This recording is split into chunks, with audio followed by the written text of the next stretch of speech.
turn off the lights, silence your phone, grab your favorite human. Don't listen to this alone. Here are 3 true stories, and these are not for the faint of heart. In each story, something strange happened that shook them to the core. Are you ready?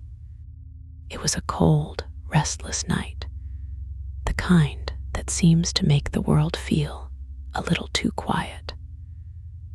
A man was driving down a desolate road, his headlights slicing through the darkness. He didn't believe in legends or folklore, dismissing them all as childish superstitions. As he steered the wheel, he chatted casually on the phone with a friend, mocking tales of old and stories too eerie to ever be true. That was when he mentioned it. Don't, his friend's voice cracked, filled with an unmistakable edge of terror. You don't say that name. Don't you know what happens when you do? He scoffed, dismissing it with a dry laugh. Oh, come on, man. It's just nonsense. Nothing's gonna happen. But as he spoke, a sharp hiss of tires on the damp road broke the night's stillness. He slammed on the brakes, heart racing. In the flicker of his headlights, he caught a shape, something lurking at the edge of the road, moving out into the path of his car. He leaned forward, squinting, trying to make sense of the figure. His mind refused to place it, but as his eyes adjusted, the creature slowly revealed itself. A coyote, but not just any coyote. It had yellow eyes, unnaturally bright, glowing in the dark, gleaming with a sinister intelligence. His blood turned cold. Something wasn't right. The animal stood perfectly still for a moment, watching him, and then, as if spurred by some invisible command, it darted away. He slowly pressed the gas pedal, deciding it was safer to leave the strange creature behind. But as he checked his rearview mirror, his blood ran colder still. The coyote wasn't just standing there. It was following him.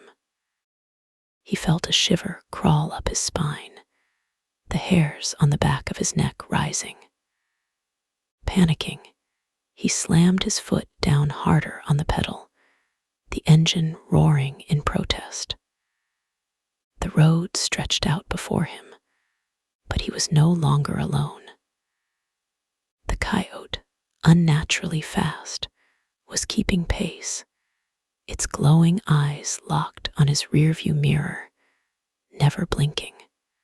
The night blurred by as he pushed the car to its limits, but no matter how fast he went, the creature stayed at his heels, its form just beyond the light's reach, but always there, relentless.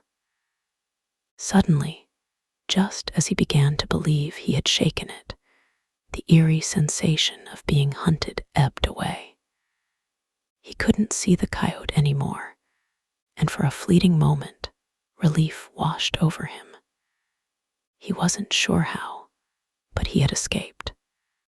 He pulled into his driveway, his hands trembling on the wheel. The car idled as he caught his breath, the silence now feeling more oppressive than ever. But then, as he stepped out of the car, something made him freeze. From the woods at the edge of his property, a pair of yellow eyes pierced the darkness, glowing eerily through the trees.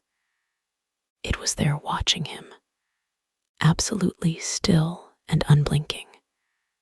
And suddenly, he understood. It had never left.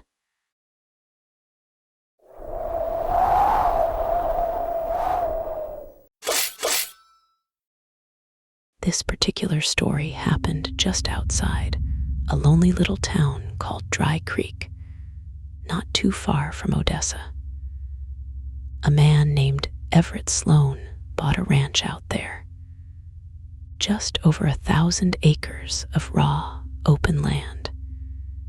He'd made good money hauling oil and figured he'd settle into the cowboy life, start something new.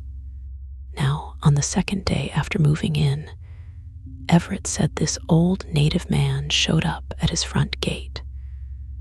Said he walked there, miles, on foot, didn't give a name, didn't ask for water, just stood there, looking through the barbed wire fence, and said, "On your land there are burial mounds, ancient ones, sacred. Do what you will with the rest, but leave the mounds alone." Everett, not a superstitious man, just nodded. Figured he wasn't planning to mess with them anyway. So he said, "Sure, no problem." Thought that was the end of it, but land doesn't forget. About a year passed. The ranch grew. More cattle, more fencing, more space needed. Everett decided he was gonna level out that backfield, the very spot where the mound sat. He didn't even think twice. Brought out his tractor one morning and started it up. And that's when things got strange.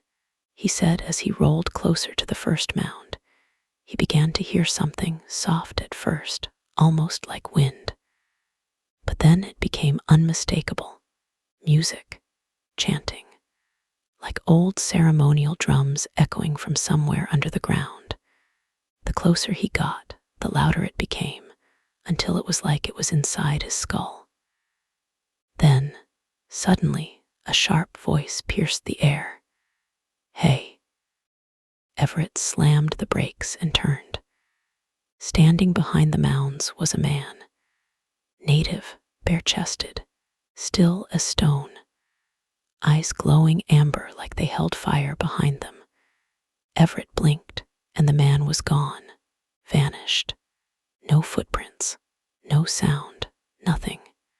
Shaken, Everett turned his tractor around and drove straight back to the house. Told himself maybe he was overtired, dust playing tricks on his mind.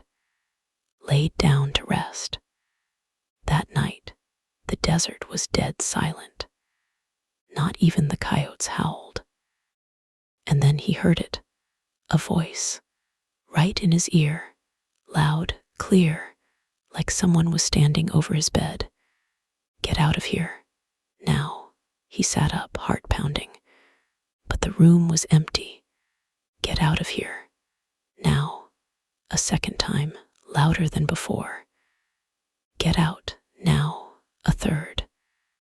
Everett sprang out of bed, ran through the house, flicked on every light, checked every door. Nothing, not a soul. But the voice hadn't come from a dream, he was sure of that. Then, just as he reached his bedroom window, he heard it a fourth time. "Get out of here now." And that's when he saw it. Perched high in the twisted limbs of a dead mesquite tree outside his window was an owl. Except it didn't look right. It stared at him with glowing red eyes. Its head turned unnaturally, following his every move.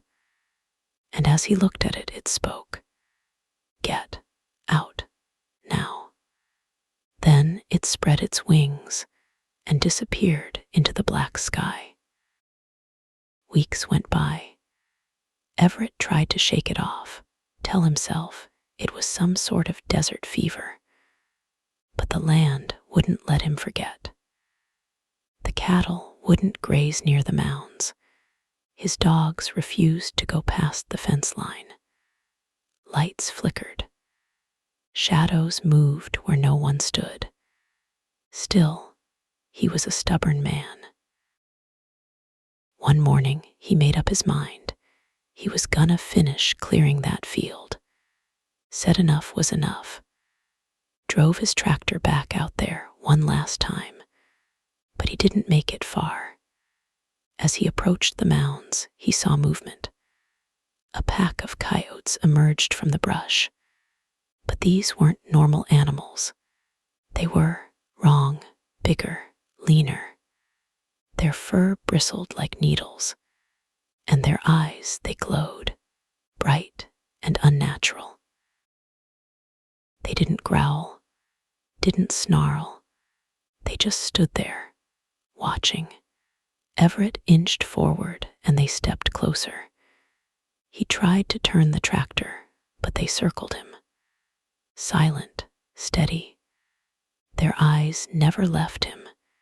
He said it felt like they weren't just animals. Something was inside them, like they were sentinels, guardians. He abandoned the tractor right there and ran back to the house. Locked every door. Didn't sleep for 2 nights. And to this day, those mounds still sit untouched, covered in weeds, marked only by the silence that surrounds them. Everett, he never tried again. And if you ever find yourself out near Dry Creek, past the fence line where the wind doesn't blow, don't go near those mounds.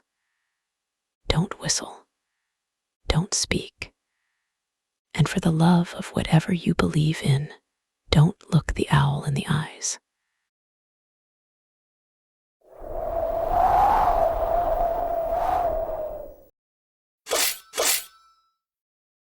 Daniel Rourke was a night maintenance worker at the Lakehurst Inn, a modest hotel tucked away on the outskirts of Evanston, Illinois. It wasn't a grand place, just another quiet stop for business travelers and tired families passing through. Daniel worked the graveyard shift when the lobby was empty, the halls were dim, and the silence seemed to hum in the walls. His job was simple enough. Fix whatever broke after dark. Burnt-out bulbs, leaky faucets, broken locks, he handled it all. Most nights were calm, predictable, but there was one room 109, and Daniel never liked to go near it. Even walking past it in the hall gave him a strange feeling. He couldn't explain it, but it was like being watched. The air outside that door always felt colder, heavier, and sometimes, if he passed by too slowly, he could have sworn he heard the faint sound of water running inside. He never told anyone about it. Didn't see the point. Everyone who worked the night shift had their own stories about strange noises or cold spots. Old buildings do that. But still, room 109 bothered him. One night, Daniel was making his rounds, swapping out batteries in the smoke detectors. Routine work. He moved floor to floor, knocking out rooms one by one. Eventually, his list brought him to 109. He sighed, grabbed his ladder, and swiped the master keycard. The door unlocked with a soft click, and he stepped inside. The room was empty, neatly made bed, untouched coffee tray, so quiet. He set the ladder against the wall, climbed up, and started changing the batteries. The only sound was the faint hum of the heater. Then a whoosh. Daniel froze. It came again, a deep, steady rush of water from the bathroom. He climbed down, walked toward the sound, and when he looked inside, his stomach twisted. The bathtub faucet was running full blast, steaming water pouring down the drain. He frowned, turned the handle off tight, and waited. There was total silence. He went back to his ladder, a little uneasy but determined to finish the job. But the moment he picked up the detector, the water came on again, full force. Daniel didn't hesitate this time. He shut the faucet, shoved his tools into his bag, and walked out, locked the door behind him. He didn't go back to room 109 for weeks. A few nights later, the front desk clerk, a quiet guy named Eli, caught him in the break room and said, "Man, you won't believe what happened last night." He went on to explain that around midnight, a guest had come downstairs, wearing nothing but a bathrobe, dripping wet, shaking.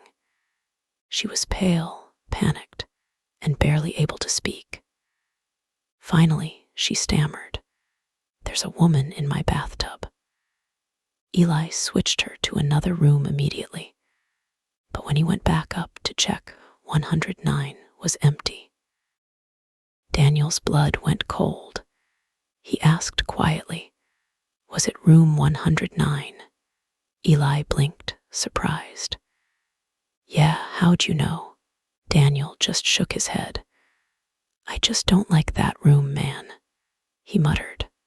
Months passed. Daniel tried to forget about it, even convinced himself it had all been a coincidence. But the memory lingered. Then one night, he got a call from the front desk. 2 guests wanted to look at a room before booking. Daniel grabbed a master key and headed down to meet them. Eli waved him over. "Take them up to 109, he said. "It's open." Daniel froze for half a second, but forced a polite nod. "Sure thing." They took the elevator up together. The hallway lights flickered as they stepped out. Daniel approached 109, knocked softly, and said out of habit, "Maintenance, just checking the room." A woman's voice answered from inside. "I'm in here." Daniel blinked. The couple beside him heard it too. The voice was unmistakably real. A calm, distant tone. He stepped back, uneasy. "This one's supposed to be vacant," he said quietly. He called down to Eli. "Hey, you sure 109's empty?" "Yeah," Eli replied. "No one's checked in there for days." Daniel's hand trembled as he swiped the keycard and pushed the door open. The lights were off. The room was silent, empty. He checked the closet, the bathroom, even the tiny maintenance hatch behind the vanity. Nothing. And the windows, sealed shut. Second floor. No way in or out. He stood there in the stillness, heart pounding, the sound of his own breathing far too loud. Then he caught it, the faintest sound, like dripping water, coming from the bathroom. The bathtub faucet was wet. The next morning, Daniel went straight to the assistant general manager, Mr. Cardenas, and asked flatly, "What's wrong with room 109?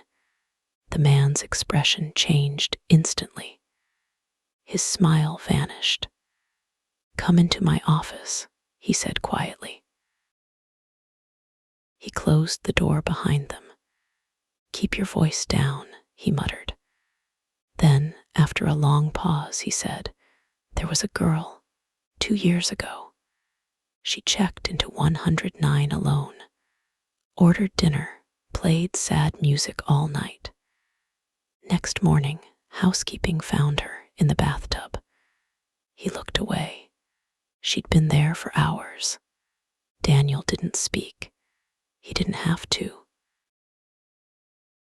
"Housekeepers refused to clean that room afterward," Cardenas continued. "Wouldn't even step inside until we brought in a priest to bless it. We closed it for months, but eventually we had to reopen. Hotels can't leave rooms empty forever." He sighed, lowering his voice.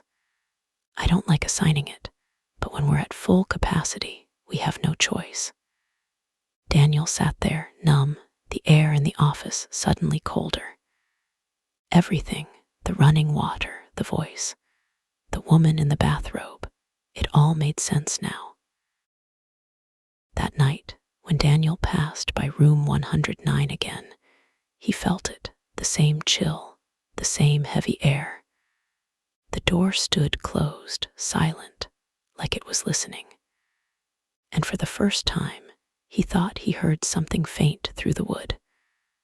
A woman humming, soft, sad, like a song playing underwater. He never went near that room again. And room 109, it's still there, waiting.